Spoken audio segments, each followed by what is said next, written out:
The grass is always greener on the other pasture. We want to chase this and that faster and faster. The moon is always rounder in the foreign land. Others always have more. Why not in my hand? Fulfillment and achievement, noble in simplicity. Lost in human ignorance, dirtied by vice and vanity. Frustration, transient happiness, amidst daily struggling. Good intentions mired in pain, difficulty and suffering. The miracle of life beyond all human conception. This, clearly the creation of a higher cognition. Benevolently watching as we fumble, stumble, and fall, hoping that we can make it and rise above it all. Common sense tells us to be honest, kind, and enduring. Laws force compliance, more resistance is confusing. Searching for the truth, the forgotten meaning of life. Moved from one's own heart, ready to face any strife. Making any sacrifice to follow the true great law. Persistent diligence, building virtue rising tall. Longing for too long, complaining, moan and groan. Finally on the path to my one and only home.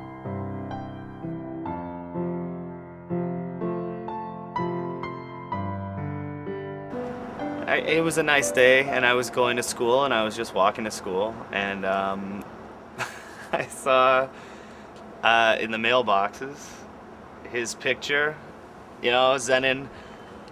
He's got like 5 Chinese police holding his arms, and he's just in this really action pose, and it's on every paper in Toronto. It was on every front page in Toronto. And it's also kind of funny because this picture of him sort of all, you know, held by these police officers, it's typical Zenin in a different way, for a different reason, you know? That he was doing it now because, you know, something he really believed in. It wasn't for, you know, he wasn't just crazy. It was very inspiring, actually. It was very inspiring, yeah.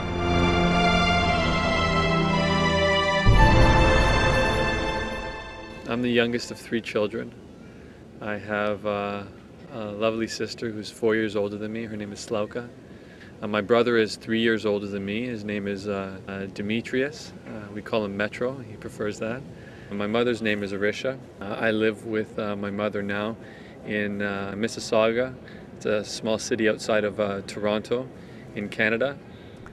From the time he was very young, he was very adventuresome and always challenging everything that he saw, everything that he heard, always wanting a better explanation.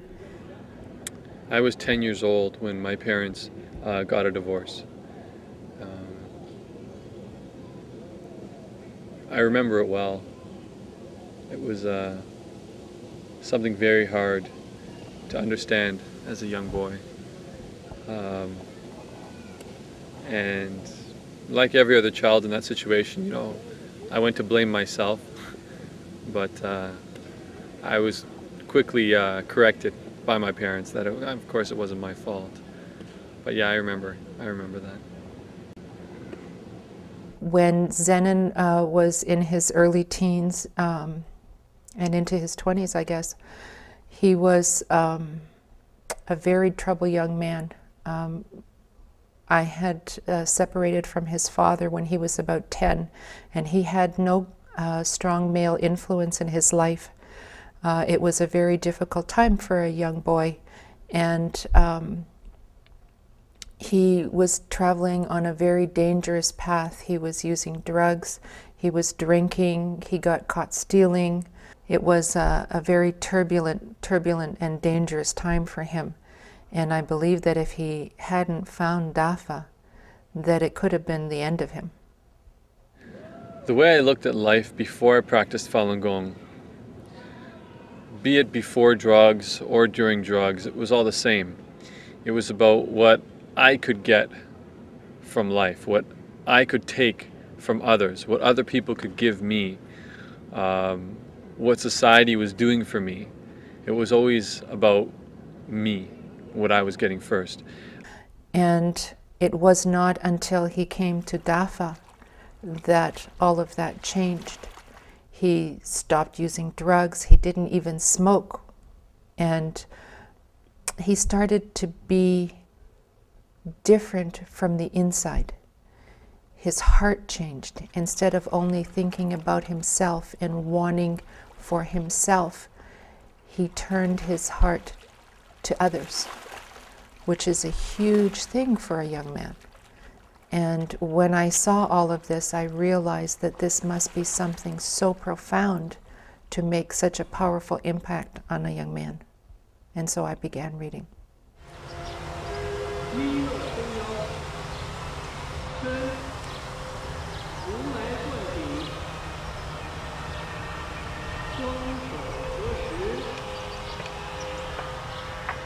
I first started practicing Falun Gong in 1998. I found it when I was searching the internet. I was still very cynical at that time in my life, and never thought I could find something of such spiritual depth on something like the internet, this modern mechanical tool. I was more doing it to amuse myself and to laugh at society's modernizations and efforts to improve themselves, because I felt like it was, I was still very angry at society, so I felt it was all hopeless. But sure enough, I went to the internet and I did a search on a term, cultivation, which means the refinement of your heart and mind, and I found Falun Gong. It just opened up right in front of me. After practicing Falun Gong, my meaning of life dramatically changed, because it requires to always think of others before yourself. It sounds like a very simple sentence, but to always require that in all of your actions and all of your thoughts and all of your emotions, for them to be about others before oneself, is a very cleansing and purifying process. And I found that this compassion goes beyond simple kindness, but brings a great deal of power and strength into my life. And this, to me, is a much more beautiful and profound meaning of life and way to live. The major difference is before, right, he always knew he wanted something. He didn't know what he wanted, right? But he wanted something, and he would do everything and always try and improve himself, and like spiritually, like in every way, right? Just to better himself. And then I think after he started practicing Falun Gong and he really committed to it, because he committed to everything, and one thing led to another, and then eventually at Falun Gong he realized it was sort of everything he wanted, I think, you know? And I think the difference is that he took all that, you know, all the sort of craziness of his personality, and it focused him, I think, just to be, mainly to be good. And so now you have this person with, like, you know, all this drive, charisma, and all these things, but just focusing on being a good person. So that's really the difference. And you know he's like very genuine. You know he's very sincere about it. And so, you know, I really respect that.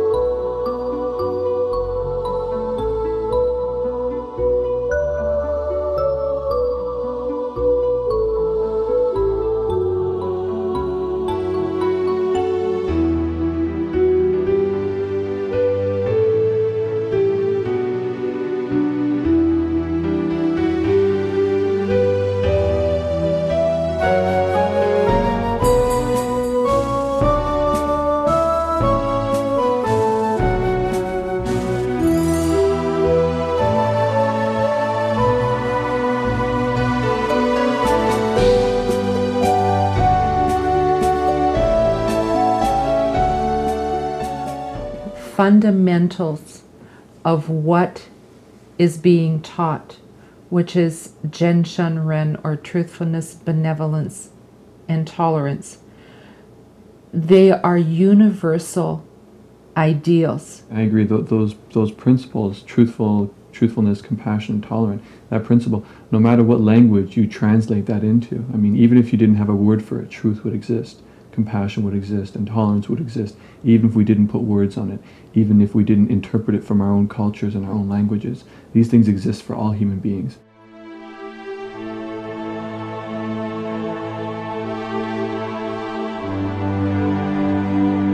The persecution of Falun Gong started on July 20th. That the persecution had officially started. I was very confused. My confusion was, how could something so good be persecuted? This is not, somebody's not telling me this is good. Somebody's not saying, oh, this is a peaceful practice. This practice changed my entire life. It gave me a new life. I was crystal clear that this was a benefit to my life and to society through life's actual experience, not from somebody telling me. So I knew beyond a shadow of a doubt that this is wonderful, but yet it's being attacked, it's being illegalized, and people are being persecuted for it. It's a very unsettling and very confusing experience to have your new life being attacked. I wasn't ready for that. I was, rediscovering happiness and meaning, and all of a sudden it's being thwarted and attacked by the resources of an entire nation. I mean, I was taken aback, to say the least, and I was stumbling about for a while, not knowing how to handle the situation. But I was also very strongly opposed, and I was very committed that I was not going to just sit by and accept this situation and let it happen. Ever since the persecution of Falun Dafa began, I have been on TV, radio, talking with government officials, and traveling around the world to let the truth of Falun Gong be known. Yet I have never come to the mainland where this great Dafa has come from. I went to China in 2001, November 2001, and I was to join a large group of other non-Chinese, non-mainland Chinese Falun Gong practitioners from over 10 to 13 countries around the world. And we were going to meet in China's Tiananmen Square and let the Chinese people see that Falun Gong was practiced around the world and that it was accepted. You see, I've been practicing Falun Dafa for over 3 years, around the time that I went. And I knew that Falun Dafa wasn't only a spiritual practice. I learned that it was deeply rooted in the Chinese culture. And it had the very pure beauty of the Chinese culture, and it was teaching it to people all over the world. And in China, where it was deeply rooted, where it came from, it was being viciously attacked by lies and propaganda. And many good people were being deceived into hating their fellow citizens who were also good people. And I didn't want to see this happen anymore. So I decided to go. When I finally decided to go to China, I knew there was one thing in my way, and that was the fear for my life that was gripping my heart and making my mind terrified. I decided that if that's the only thing in my way, then I'm not going to let it stop me, and I'm going to go. China for him was a way of waking up the world to the persecution and to Chinese people who he knows they had been lied to with the propaganda that was in the media in China, with the closed door blockade on that the government had inflicted on the people, not just inside China, but even outside China. Nothing could come in that was good. And he thought of informing them of the truth first and his own safety last. He was a little scared, He was feeling like, like it was a big decision. It was a really big decision for him.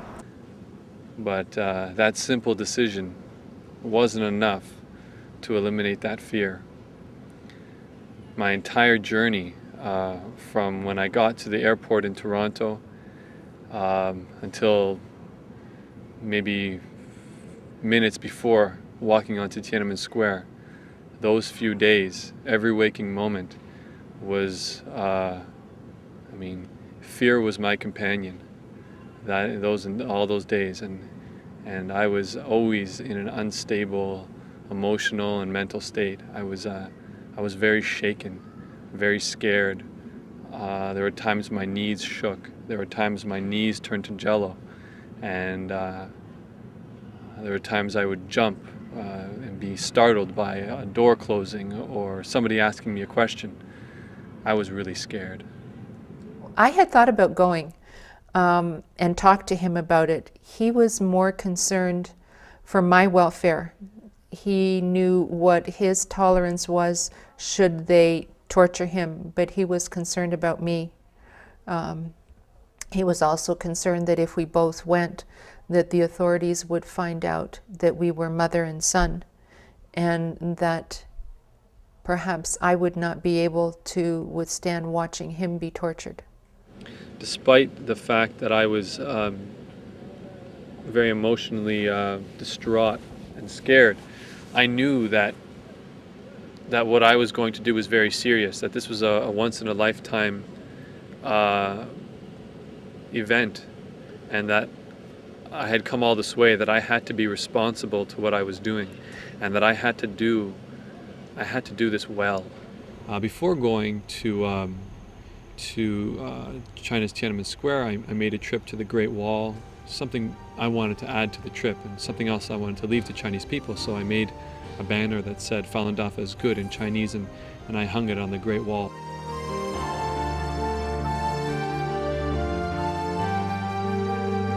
I've spent a lot of time with Chinese people ever since I started practicing Falun Gong, and the Falun Gong practitioners in Toronto, where I lived the majority of my life while I was a practitioner, they've been very warm in teaching me about Chinese culture, and they also helped to teach me how to speak and write Chinese. So when I made these banners, I didn't bring them into the country because I didn't want them to go through my luggage and find them. I brought a marker and a pillowcase, and I cut open the pillowcase, and I made these banners in my hotel room. Hey Mom, thanks for the yellow pillowcases. We put them to good use. Probably the luckiest pillowcases in the universe. Thanks. Did she know you took the pillowcases? She gave it to me. Wow, that's a nice mom.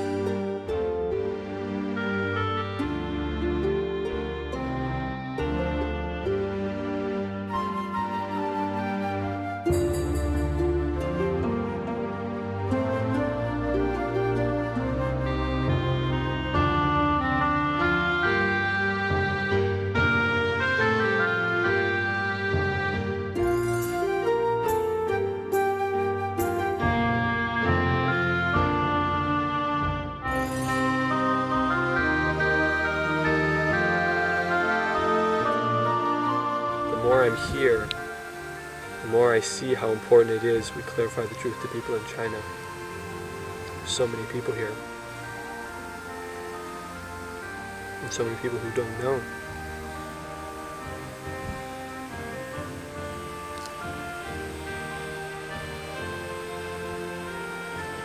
So, whatever pictures we take, whatever anything we make, I'm just going to keep sending it back to China so more people can see it. Hopefully our Western faces or hearts can touch them. Hopefully.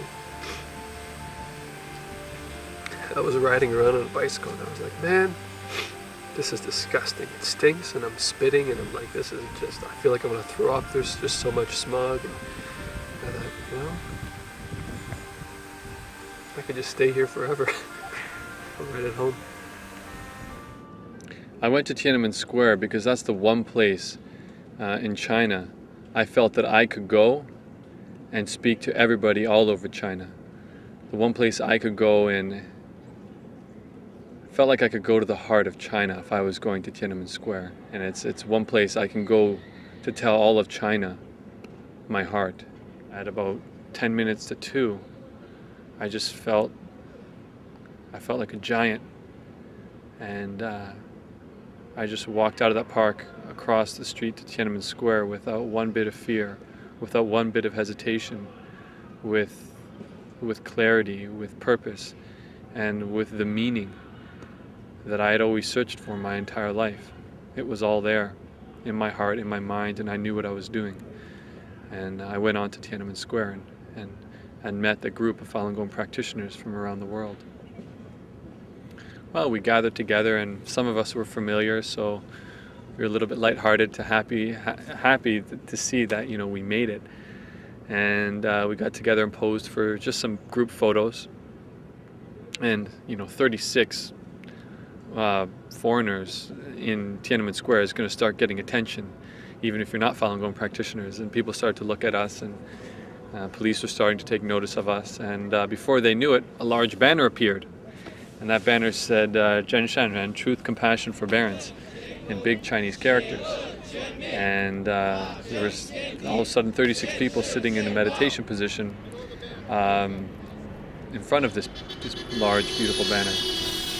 And within about 15 seconds, I would say, approximately 15 or 20 seconds, I heard the screeching tires. I was standing behind the banner, and I was holding it up, and I had my eyes closed, and I was just trying to keep a very strong and clear mind.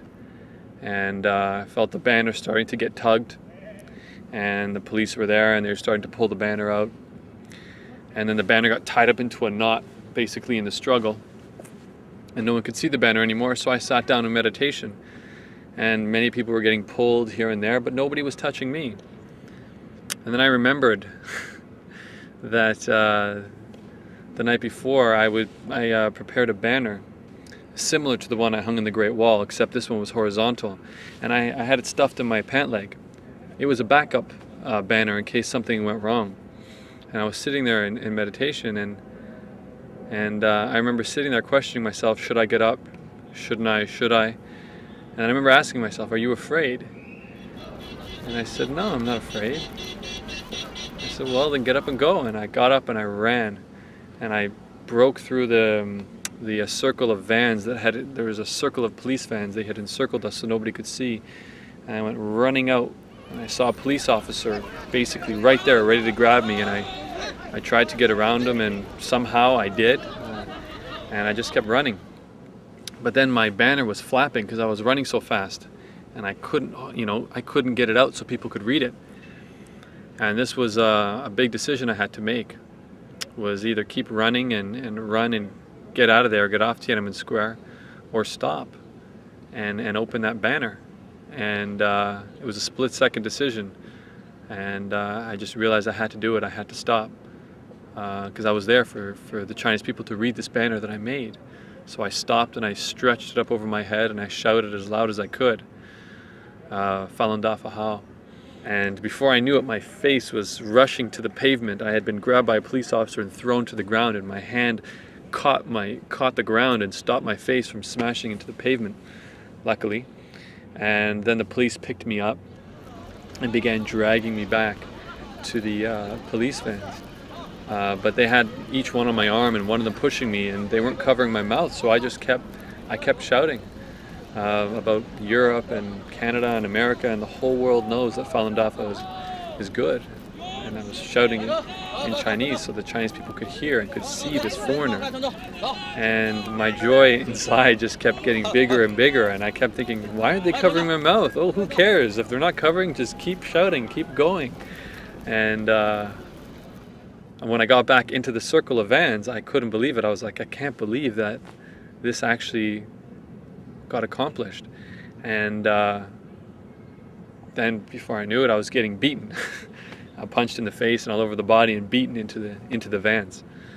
And then we were taken away and detained in the Tiananmen Square police station. When I got into the van, there was one of the practitioners was actually unconscious on the floor. He was obviously beaten, and he was unconscious laying on the floor. And I mean, we finally woke him up.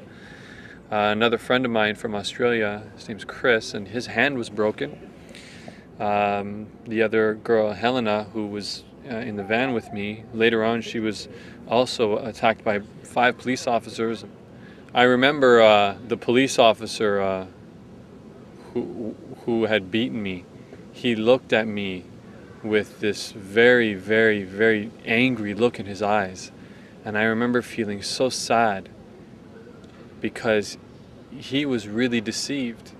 And I went to China to help him, and yet he was beating me. I felt deeply sad in my heart. After detaining us for 26 hours, we were all put on planes and sent back to our home countries, and I was sent back to Canada by plane. I was very proud of him, very proud that he would place the welfare of other people before himself.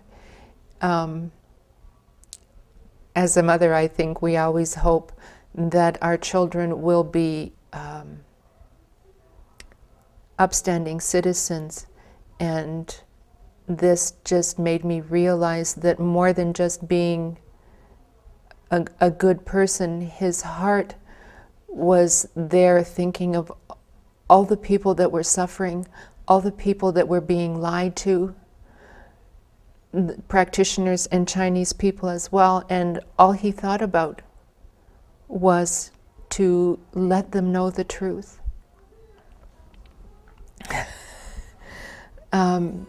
And help them understand how good DAFA is. I just want to thank the producer for choosing me to do a documentary about. There are 100 million Falun Gong practitioners in China, and now it's practiced in 60 countries around the world. There's millions of people to choose from to show this teaching and this persecution and explain these stories to people.